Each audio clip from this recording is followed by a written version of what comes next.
and welcome to Crimes Through Time, a weekly snapshot of crime history. Around 11 p.m. on Saturday the 11th of September 1971, Robert Rowland was at home in his Wimple Street flat in London. Robert was an amateur radio enthusiast and he was scanning the airwaves for another enthusiast to pass this Saturday night with. He suddenly picked up conversations from nearby walkie-talkies. What he heard and then recorded put him at the centre of the investigation of one of the UK's most audacious burglaries. The gang, later dubbed the Millionaire Moles, was stealing from the safety deposit boxes of the Baker Street branch of Lloyds Bank. How had they managed to access the vault? The plan was lifted straight out of The Red-Handed League, a short story starring Sherlock Holmes. Only in real life, the police were too slow and the gang got away with approximately £4 million worth of money and property. Planning for the heist began in 1970. Anthony Gavin, a 38-year-old London photographer, had the idea to tunnel into the vault at Lloyds Bank at 187 Baker Street, based on the Arthur Conan Doyle tale. Anthony was described as, quote, a forceful personality who had the propensity to be physically threatening. He was well connected in the criminal underworld. He set about bringing his plan to life. The first obstacle was the vault. Anthony and the gang he was putting together needed information from inside the vault. Reg Tucker, a second-hand car salesman with zero criminal record, was tasked with scouting out the bank. December 1970, he opened a bank account with £500. 2 months later, he rented a safe deposit box at the Baker Street branch. The practice of the bank was to leave customers on the contents of their safe deposit box as it was considered very private. Reg used this time wisely, measuring the vault using outstretched arms and an umbrella, but it was the floor tiles that would ultimately allow for an exact measurement, 9 inches or 23 centimetres square. Reg provided the gang with a map of the vault showing the cabinets of the security boxes and all the furniture. Second obstacle was obtaining the necessary equipment, including a thermal lance and a 100-ton jack. Certainly if Anthony or any of his criminal acquaintances started to buy and store these items, it would have attracted too much attention. Thomas Stevens, another car salesman with no criminal record, carried out this part of the plan. Third obstacle was to make sure the team Anthony was putting together had all the skills required to pull off such an ambitious and physical plan. They needed a lookout, explosives expert, burglar alarm specialist, as well as an inside man connected to the alarm company and the police. The final obstacle, a way to access the vault. This was solved in May 1971. Lesac, a leather goods shop located at 189 Baker Street, put their lease up for sale for £10,000. Located just 2 doors down from the bank with a basement that Anthony calculated to be at the same level as the bank vault that contained the security deposit boxes, a perfect location to tunnel from. Benjamin Wolfe, aged 64, who had a legitimate business selling ornaments, took the lease on the gang's behalf, using his real name. The shop was whitewashed to give the impression it was closed for refurbishment. The gang, now ready for action, had to exercise patience as they waited for the perfect timing to carry out the heist. This came at the end of August 1971. Roadworks were being carried out on the road next to Baker Street. The vibrations from the digging were setting off the trembler alarms in the vault floor, causing many false alarms. The security guard solution?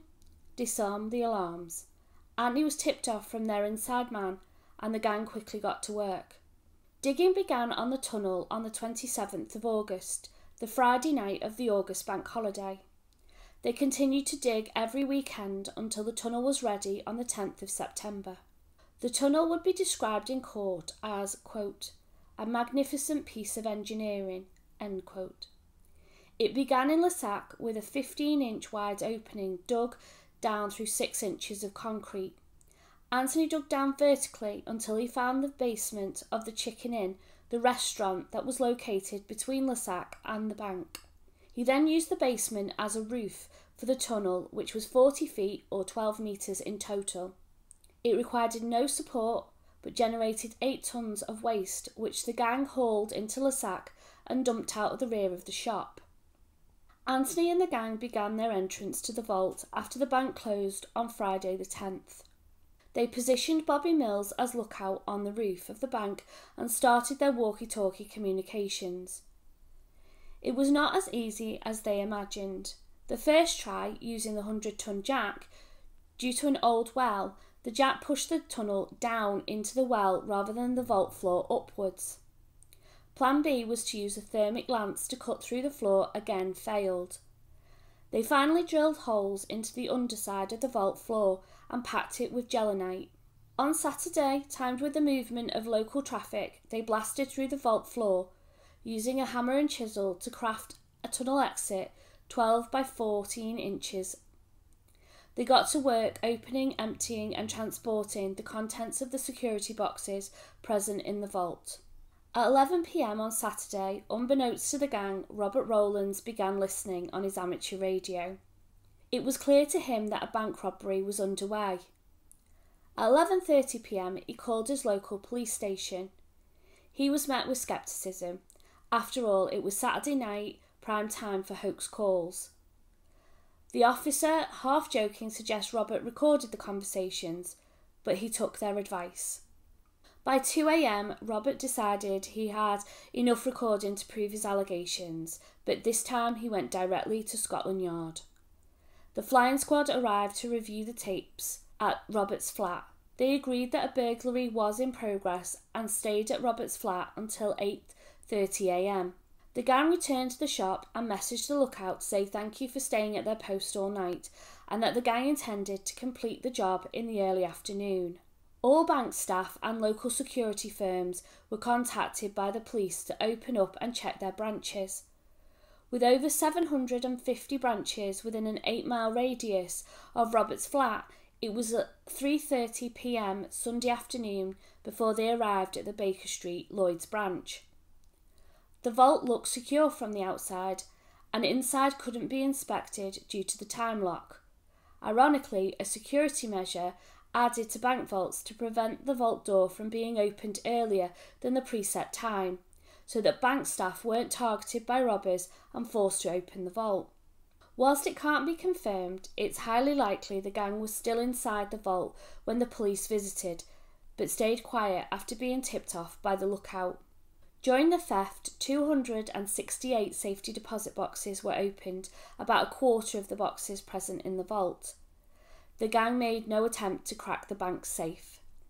An estimate of the value of the contents taken was nearly £4 million, about 51 million in today's money. Monday morning, the bank staff opened the vault and discovered the burglary, along with some cheeky graffiti. Let's see how Sherlock Holmes solves this one. 800 pieces of evidence were collected, logged and forensically examined. The gang left all their tunnelling tools, walkie-talkies and debris in Lissac's shop. Based on the voices heard on Robert's recording, the police began a manhunt for 4 men and 1 woman. Originally, this was 3 gang members in the vault, a lookout and a controller positioned in a different location. The woman was believed to be the controller. Later this would be extended to look for 5 further men. 120 detectives worked the case, split into 4 teams. Team 1 examined the scene. Team 2 contacted the owners of the safety deposit boxes using the information given by the bank. 8 owners refused to allow the bank to give the details to the police, which makes me wonder what they were storing in them, that their anonymity was more important than tracing their belongings. Team 3 in the control centre and Team 4 dealing with external inquiries. Benjamin Wolfe was the weak link, having used his real name on the Lissac lease. He was identified almost straight away, and within 4 days the police had a list of likely suspects. Informers were able to fill in the details. The police put Anthony Gavin, Reg Tucker, Thomas Stevens and Benjamin Wolfe under surveillance. They were identified as the key members of the gang.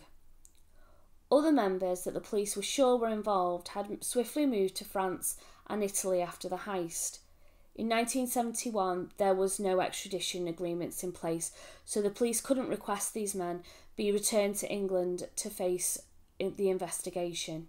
At the end of October 1971, the surveillance paid off. Reg was observed handling a bag to Abdullah Hassan Ganji and his nephew Akbar Mohammed Alid Ganji.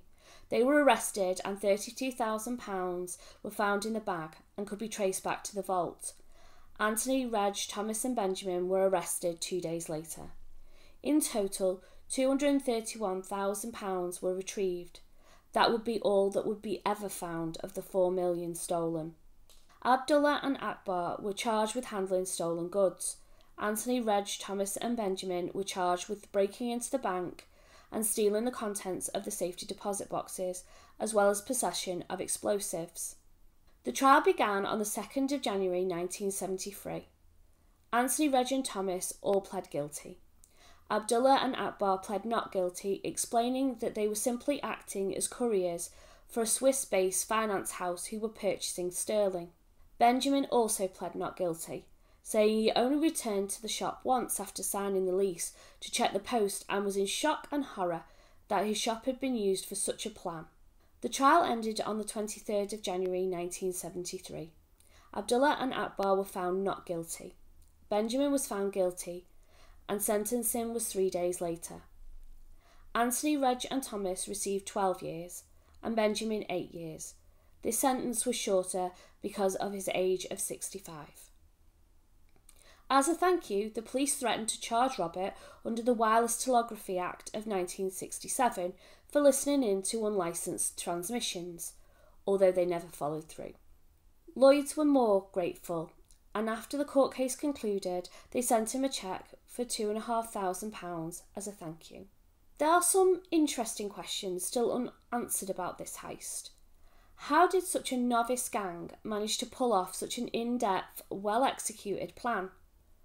Why check 750 banks within 8 miles of Robert's flat when his radio only had a range of 1 mile?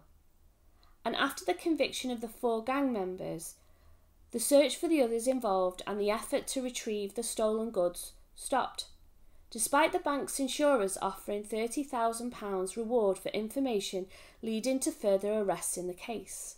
Conspiracy theories began to surface, many around what involvement did the police and intelligence services have in the heist. It was rumoured that compromising photographs of Princess Margaret, the Queen's sister, was in one of the safe deposit boxes in the vault. Princess Margaret was well known to flirt with controversy. She was a regular feature in the gossip columns of the British tabloids. She was married to Anthony Armstrong-Jones, but there were rumours of affairs. Was there photographic evidence of her trips to Mystique in St Vincent and the Grenadines, and the adult fun that took place there? Could the gang have had help from MI5? Was it really a way to retrieve these photographs? It is one explanation for how these rookie crooks managed to fund and plan such an ambitious crime. After their sentences, the men faded into anonymity, despite big paydays on offer from the press and for book deals. To this day, no one from the gang has ever spoken. Could it have been possible that the gang knew that they would be caught? The real name on the lease is such a silly error. But after they got out, that they would be able to access their loot on the understanding that they would stay silent. Another theory is that MI5 and police acted after finding scandalous materials once the heist had happened, to prevent the press and public from getting hold of the information. In the 1970s, journalists knew what they could and couldn't report on. Princess Margaret and her rebellious lifestyle, or the affairs of politicians or public figures, were fair game. However, it was an open secret that Lord Boothby and MP Tom Dryburgh were engaging in crimes involving children. These things were not reported by mutual agreement. If the gang discovered evidence of a scandal of this magnitude, absolutely the establishment would execute a cover-up, including buying the gang's silence. Or maybe it was actually nothing that dramatic. As time has passed, alleged names of the gang members have come to light. Brian Reeder, who would later mastermind Hatton Garden's diamond heist, Mickey Skinny Gervais, the burglar alarm expert, and 2 unnamed men, Little Legs and T.H. It was T.H. who was connected to Alec Eist, the corrupt Scotland Yard detective inspector. He is said to have been paid in jewellery to aid and then protect the gang. Could it be a classic bank copper and criminal scheme to get rich quick? For me, it's the perfect engineering of the tunnel and the grandness of the plan. None of the gang had enough expertise. I do think there is a deeper story here, but we have to wait until 2054 for the full file to be released. Why so long after the crime? Another excellent question. Thank you for listening. Please like and subscribe. Let me know what you think of this case in the comments, and I look forward to welcoming you in the next one.